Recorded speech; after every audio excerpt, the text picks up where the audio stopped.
गीता शास्त्रमिदं पुण्यं ज पठेत् प्रजतो पुमान् विष्णुपदम आपनोति भय शोकादि वर्जित। के यदि नियमित गीता अभ्यास करे जीवनेर समस्त प्रकार शोक भय थेके से मुक्त हबे। आजकेर आलोचना 47तम श्लोक 46। किरीटिनं गदिनं चक्रहस्तं इच्छामि तं द्रष्टुमहं तथैव तेनैव रूपेण चतुर्भुजेन सहस्रबाहो भव विश्वमूर्ते। अनुवाद।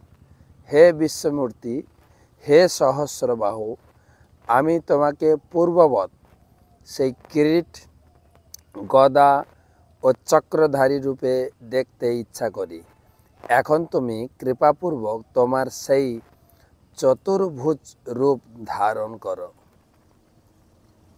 এখানে অর্জুন ভগবানের বিশ্বরূপ থেকে মনকে চতুর্ভুজে তারপরে দ্বিভুজ দর্শন করাবেন। অর্থাৎ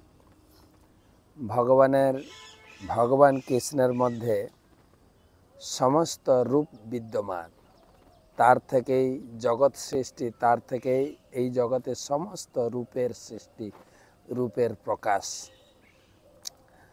সেই জন্য এইটা জগতে প্রমাণ করার জন্য অর্জুন দেখাচ্ছেন।